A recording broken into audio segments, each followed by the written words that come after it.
سرکار نے فلاح انسانیت کے لیے جو دوسرا کام کیا نا، وہ لوگوں کو احساس دلایا ہے کہ اگر غلطی ہو جائے تو تم نے بندوں کے سامنے اپنے آپ کو کلیئر نہیں کرنا، تم نے تو رب کے سامنے اپنے آپ کو کلیئر کرنا، اللہ کے سامنے تم نے بچنا ہے کہ میرا گناہ معاف۔ اور حضور احساس پیدا کرتے تھے۔ بخاری شریف میں قبیلہ غامدیہ کی اس عورت کا تذکرہ موجود ہے جو خود آئی تھی، کوئی گرفتار کر کے نہیں لایا تھا، وہ از خود آئی۔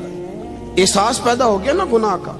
یہاں بہت ساری غلطیاں کر کے بھی لوگ جب اپنی بات کرتے ہیں تو کہتے ہیں کبھی یاد تو نہیں کسی کے ساتھ زیادتی کی ہو، یاد تو نہیں کبھی کسی کا، بھئی آپ نے اتنے بڑے ولی ہونے کا دعویٰ کر دیا۔ انسان تو انسان رہتا ہے۔ بڑے بڑے لوگ کہہ گئے کہ یا اللہ اگر انجانے میں بھی بھول گئے ہیں تو ہم سے درگزر فرما، لیکن جب ہم تیار ہی نہیں ماننے کو۔ حضرت انس بن مالک کہتے ہیں وہ خاتون آئی، کوئی پکڑ کے نہیں لایا، کسی 14 دنوں کے ریمانڈ پہ نہیں اسے منوایا گیا، اسے وہ خود بخود آئی اور کریم محبوب علیہ السلام کے سامنے جب وہ کھڑی ہوئی تو اتنے درد سے میں نے کم لوگ روتے دیکھے ہیں جس درد سے وہ روئی۔ عرض کرنے لگی حضور میں غلطی کر بیٹھی ہوں، مجھ سے زنا ہو گیا، مجھے پاک کر دے۔ تو محبوب کریم علیہ السلام نے فرمایا تو کیسے ثابت کرے گی تو نے گناہ کیا؟ یعنی مجرم کو ثابت کرنا پڑ رہا ہے کہ میں گناہ گار۔ یہ وہ کمال ہے کہ انسانوں کو احساس ہونے لگے کہ یہاں ہم غلط ہیں۔ جب اعتراف جرم ہوتا ہے، جب بیماری کی تشخیص ہوتی ہے تو پھر اس کا علاج بھی ہو جاتا ہے۔ حضرت انس بن مالک کہتے ہیں وہ عرض کرنے لگی حضور میرے پیٹ میں ناجائز بچہ ہے۔ حضور نے فرمایا جا جب بچہ پیدا ہو تو پھر آنا۔ وہ 8 ماہ کے بعد آئی تو اس کی گود میں پھول سا بچہ تھا۔ حضور نے فرمایا واپس جا، جب روٹی کھانے لگ جائے تو پھر آنا۔ وہ 2 سال 2.25 سال دودھ پلاتی رہی، پھر جب آئی تو بچے کے ہاتھ میں روٹی کا ٹکڑا تھا۔ کریم محبوب صلی اللہ تعالی علیہ وسلم سے آ کے جب اس نے بات کی تو وہ درد سے روئی، کہنے لگی یا رسول اللہ 3 سال ہونے کو ہیں، میں نے گناہ کیا ہے، میں ساری رات سو نہیں پاتی۔ حضور تڑپتی، اگر اس حال میں مر گئی تو اپنے رب کو کیا منہ دکھاؤں، مجھے پاک کر دے، میرے حال پہ رحم فرمائے۔ محبوب کریم صلی اللہ علیہ وسلم نے بچہ ایک صحابی کو دیا، فرمایا بچوں کی طرح پالنا، اور کہا اسے لے جاؤ، پتھر مار مار کے اسے سنسار کر دو۔ صحابہ کہتے ہیں اسے پتھر لگ رہے تھے اور حضور بے چینی کے ساتھ ٹہل رہے تھے۔ آ کے خبر دی حضور وہ تو وصال کر گئی، انتقال ہو گیا۔ فرمایا یہاں تک تو بات اس کی تھی۔ حضرت انس بن مالک کہتے اب محبوب کریم نے صحابیات سے فرمایا اسے غسل دو، کفن پہناؤ، جنازہ تیار ہو جائے تو مجھے خبر کرنا۔ حضرت انس بن مالک کہتے ہیں غسل ہوا، کفن ہوا، جنازہ تیار ہوا تو حیران ہم تب ہوئے جب میرے محبوب نے فرمایا صفے بناؤ، میں خود جنازہ پڑھاؤں گا، میں خود جنازہ پڑھاؤں۔ اور سرکار نے جنازہ پڑھایا تو ایک شخص کی زبان سے نکلا حضور اس ملعون کا معاذ اللہ جنازہ جس نے ناجائز بچہ جنا، اس کے لیے آپ دعا کر رہے ہیں، جنازہ پڑھا۔ حضور فرمانے لگے خاموش ہو جاؤ، تم نے گناہ دیکھا ہے، اس کا احساس نہیں دیکھا، تم نے غلطی دیکھی ہے لیکن اس کی توبہ کا انداز نہیں دیکھا۔ اور صاحب کنز العمال نے یہ لفظ نقل کیے ہیں کہ کریم محبوب فرمانے لگے اس نے تو ایسی شاندار توبہ کی ہے کہ اگر میں اپنی ساری امت میں بانٹ دوں تو اللہ سب کی مغفرت فرما دے گا۔ احساس جب پیدا ہو جاتا ہے نا اپنے دل کے اندر کہ یہاں میں غلط ہوں، ان العبد اذا اعترف ثم تاب تاب اللہ علیہ او کما قال نبی صلی اللہ علیہ وسلم، رواہ مشکات۔ حضور نے فرمایا جب کوئی بندہ کہتا ہے نا اللہ میں بھول گیا تھا اور پھر وہ توبہ کرتا ہے تو رب اس کی توبہ کو فوراً ہی قبول فرما لیتا ہے۔ حضرت عبداللہ بن حذافہ جہاد کر رہے تھے، روم کے عیسائیوں نے گرفتار کر لیا، 1000 آدمی نے مل کے پکڑا، گرفتار نہیں ہوتے تھے صحابی، 1000 آدمی نے گھیرا ڈالا، گرفتار کر کے لے گئے۔ اور جب بادشاہ کے سامنے گئے تو وزیر کہنے لگا بادشاہ بندہ بڑے کام کا ہے، اگر ہمارے قابو آ گیا تو فائدہ دے گا۔ صحابی ہیں حضرت عبداللہ بن حذافہ، حضرت فاروق اعظم کا زمانہ ہے، اگر قابو آ گیا تو فائدہ دے گا۔ بادشاہ کہنے لگا کیوں، کیا خوبی ہے؟ کہنے لگے ہم 1000 آدمی تھے، یہ اکیلا قابو نہیں آ رہا تھا، 1000 آدمی تھے، اگر ہماری فوج میں شامل ہو گیا تو بہت بڑا جرنیل ملے گا۔ بادشاہ کہنے لگا کوئی مسئلہ نہیں، 2-3 چیزیں ہوتی ہیں بندے کو خریدنے کے لیے، خرید لیتے ہیں۔ بادشاہ کہنے لگا عبداللہ جتنی دولت تجھے چاہیے میں تجھے دے دیتا ہوں، میرے لشکر میں آ جا، معاذ اللہ اسلام چھوڑ دے۔ حضرت عبداللہ بن حذافہ کیا فرماتے ہیں بڑا تو بیوقوف ہے، میں نے دولت کمانی ہوتی تو مدینے میں بیٹھ کے تجارت کرتا، میں دولت کمانے نہیں نکلا، میں تو رسول اللہ کی رضا کمانے کے لیے نکلا ہوا ہوں۔ دولت کمانی ہوتی تو کسی مارکیٹ میں ہوتا، میدان میں آنا تھا، شہادت ہے مطلوب مقصود مومن، نہ مال غنیمت نہ کشور کشائی، یہ دولت تو لونڈی ہے رسول اللہ کے دروازے کی، یہ تو پیچھے پیچھے پھرتی ہے نبی پاک کے غلاموں، یہ کمانی ہوتی تو میں کسی مارکیٹ میں ہوتا، میدان میں تھوڑا ہوتا۔ عبداللہ بن حذافہ سے دوسری چال چلی، کہنے لگے میاں عہدہ جو تجھے چاہیے، میں بادشاہ ہوں، میرے نیچے جو عہدہ تو کہے گا وہ تجھے مل جائے گا۔ حضرت عبداللہ بن حذافہ کہنے لگے شاید تجھے پتہ نہیں میری تعریف کیا ہے، شاید تو جانتا نہیں میری تعریف کیا ہے۔ کہا صاحب کی کیا تعریف ہے؟ کہنے لگے میں رسول اللہ کا صحابی ہوں اور کائنات میں سب سے بڑا عہدہ مصطفیٰ کے صحابی ہونے کا عہدہ ہے۔ صحابہ وہ صحابہ تھے جن کی ہر صبح عید ہوتی تھی، خدا کا قرب حاصل تھا، نبی کی دید ہوتی تھی۔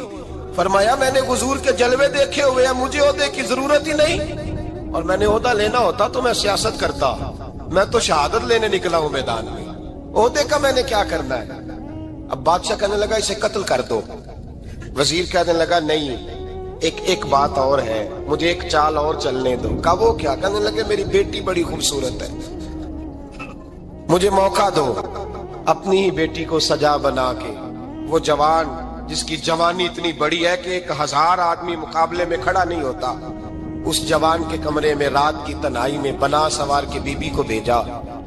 وہ بی بی کہتی ہے میں ساری رات بن سور کے اس صحابی کے کمرے میں بیٹھی رہی، لیکن یہ کیا شخص تھا، ساری رات ہی مسلح پہ بیٹھا رہا، ساری رات ہی، کچھ دیر تھک جاتا تو یہ کریم رسول پہ درود پڑھنا شروع کر دیتا۔ بی بی کہتی ہے سحری ہو گئی تو میں نے چھو کے دیکھا کہ انسان ہے کہ جن ہے، یہ بندہ ہے کہ فرشتہ ہے، چھو کے دیکھا۔ کہنے لگے پیچھے ہٹ جا، میں نے کہا میں نے تو سنا تھا تو 1000 کے مقابلے میں ہے اور تو اتنا بے حس ہے کہ بنی سوری دلہن بیٹھی ہے، تو نے نظر نہیں کی؟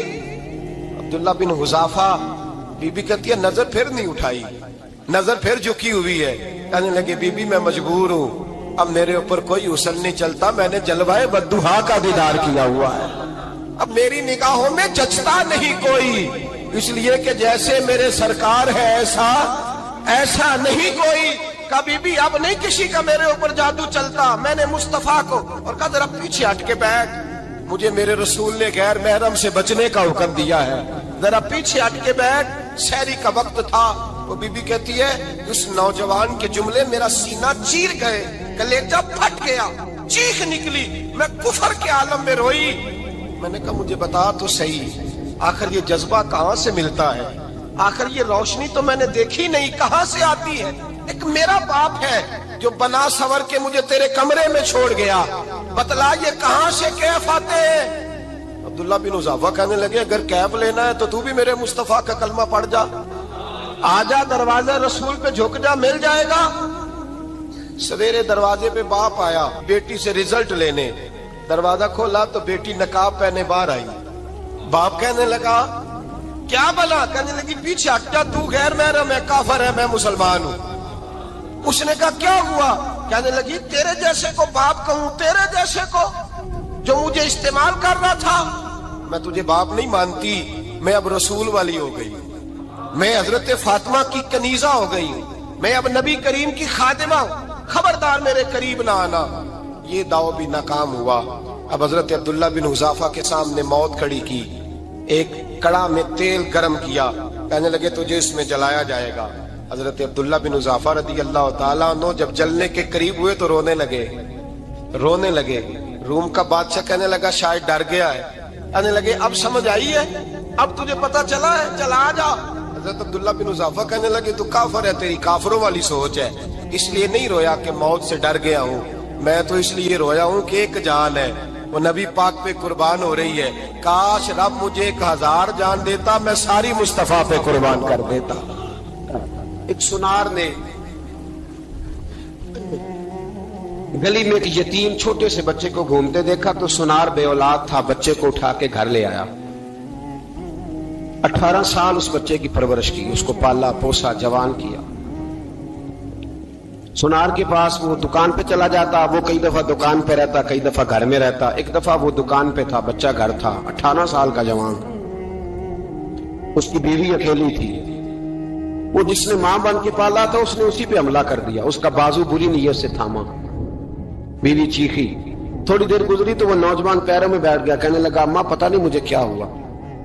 شام کو سنار آیا، بیوی چیخنے لگی، چلانے لگی، کہنے لگی آج عجیب بات ہوئی، جس کو میں نے جگر کا خون دے دے کے پالا اسی نے گندی نظر ڈالی۔ سنار محو حیرت ہے، بیوی کا خیال تھا کہ لاٹھ اٹھائے گا، ڈنڈا اٹھائے گا، نوجوان کو مارے گا، لیکن وہ رونے لگ گیا۔ اس نے کہا آج اس نے میرا بازو تھاما ہے، جانے کیا کیا ہے۔ پریشان ہونے لگ گیا، سجدے میں گر گیا، کہا تو بتاتا کیوں نہیں؟ تو وہ سنار کہنے لگا اس کی غلطی نہیں، 18 سال کے بعد آج مجھ پر بھی شیطان سوار ہوا تھا۔ ایک عورت آئی تھی، وہ اپنے بازوؤں میں چوڑیاں پہننا چاہتی تھی تو میں نے بھی گندی نظر سے ہاتھ ڈالا تھا، رب کریم نے مجھے فوراً اس کی سزا دی۔ جن کے گھروں میں بیٹیاں ہوتی ہیں ان کی نظریں گندی نہیں ہوتی، جو بیٹیوں کے باپ ہوتے ہیں، جو بہنوں کے بھائی ہوتے ہیں، ان کی نظریں گندی۔ اور اگر تو ٹیلی فون کرتا ہے، تو کسی عورت کے ساتھ تعلق رکھتا ہے تو یہ بات لکھ لے، امام فخر الدین رازی 1، علامہ اسماعیل حقی 2، ملا جلال الدین رومی 3، امام خازن 4، امام جلال الدین سیوطی 5 حدیث کے استاد اور محدث لکھتے ہیں کہ اگر تو کسی پر گندی نظر ڈالے گا تو تیرا گھر بچ سکتا، یاد رکھ نہیں بچے گا، اس لیے کہ تیری نظر کسی کی بیٹی کو بیٹی سمجھ تاکہ تیری بچی کا پردہ قائم رہے، کسی کی بہن کو۔ یہ کیا بات ہوئی کہ تو جتنا مرضی گند معاشرے میں پھیلاتا رہے تیرا گھر بچا رہے؟ یہ کیسے ہو سکتا ہے؟ فَإِنَّ لَهُ مَعِيشَةً ضَنْكَ، اللہ فرماتے ہیں زندگی تنگ ہو جائے گی تیرے لیے مشکل، تو ڈھونڈتا پھرے گا کہ میں مرنے کو جگہ تلاش کروں۔ سچی توبہ کرے، کھری توبہ کرے۔ یہ گناہ انسان کو مجبور کر دیتے ہیں۔ حضرت عبداللہ بن مبارک رحمت اللہ تعالی علیہ، ان کے سینکڑوں شاگرد تھے، ایک شاگرد کے انتقال کا وقت آیا تو گھر گئے ملنے۔ آپ کہتے ہیں میں نے زور لگا لیا پر اس کی زبان پر کلمہ جاری نہیں ہوا۔ میں اسے کہتا کلمہ پڑھ پر اس کی زبان پر جاری۔ اللہ اکبر، بہت بڑی نعمت ہے۔ دعا فرمائیں اللہ ایمان کی موت عطا فرمائے، ایمان کی موت دے اللہ کریم، ایمان کی موت دے۔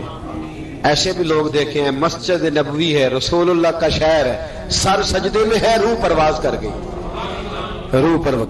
کتنا نصیبوں والا ہے، کتنا نصیبوں والا ہے کہ مسجد نبوی میں سر سجدے میں رکھا ہے اور اللہ تبارک و تعالیٰ نے محبوب کے قدموں میں موت عطا فرمائی۔ تو حضرت عبداللہ بن مبارک کہتے ہیں میں نے اس کو کہا کلمہ پڑھ تو اس کی زبان پہ جاری نہیں ہوتا۔ میں بار بار کہتا تو وہ منت کرتا، کہتا حضور میں کوشش کرتا ہوں جاری نہیں ہوتا۔ فرماتے میں پریشان ہو کے اٹھا، ابھی میں دروازے پہ پہنچا تھا، اس نے چیخ ماری اور روح پرواز کر گئی۔ بچے رونے لگے، بیوی رونے لگی، تو میں نے اس کی بیوی سے کہا کہ جرم کیا کرتا تھا، اتنا بڑا پاپی پہ کلمہ جاری نہیں ہوا۔ اس کی زوجہ کہنے لگی حضرت جی 2 گناہ تھے اس کے، ایک تو یہ شراب کا عادی تھا، روکتی تھی باز نہیں آتا تھا، اور دوسری بات یہ کہ یہ اپنی اماں کا نافرمان تھا، وہ 2 گلیاں چھوڑ کے رہتی ہے، یہ کبھی ملنے نہیں گیا تھا، اس بوڑھی کا کلیجہ اس کی طرف سے بڑی تکلیف میں تھا۔ تو حضرت عبداللہ بن مبارک کہنے لگے جا تو بھی دعا کر، اس کی ماں کو بھی کہہ دعا کرے کہ یہاں تو یہ کلمہ نہیں اسے نصیب ہوا، اللہ کرے اللہ آخرت کی منزلیں اس کی بہتر فرما دے۔ یہ حدیث سنانے لگا ہوں، حدیث ہے، حدیث رسول ہے۔ جوان خاص کر کے ذرا میری بات پہ توجہ کریں، اور بزرگ خاص کر توجہ کریں جنہوں نے تربیت کرنی ہے۔ سنیں، حضور کی بارگاہ میں ایک نوجوان آیا ہے، یہ سنگ میل ہے حدیث، اس کو یاد رکھنا۔ عرض کی حضور میں سارے گناہ چھوڑ سکتا ہوں، زنا نہیں چھوڑتا، حضور مجھے زنا کی اجازت ہونی چاہیے۔ میرے حبیب نے تھپکی دی، بٹھا لیا۔ میں کہتا ہوں حضور نے گناہگاروں کو معاشرے سے کاٹا نہیں، ان کی تربیت فرمائی ہے، ان کی تربیت فرمائی ہے، ان کو قریب فرمایا۔ میرے حبیب کریم صلی اللہ علیہ وسلم نے فرمایا ادھر آ بیٹھ جا، بیٹھ گئے۔ حضور نے فرمایا تو پسند کرتا ہے تیری ماں کے ساتھ کوئی بدکاری کرے؟ حضور نہیں،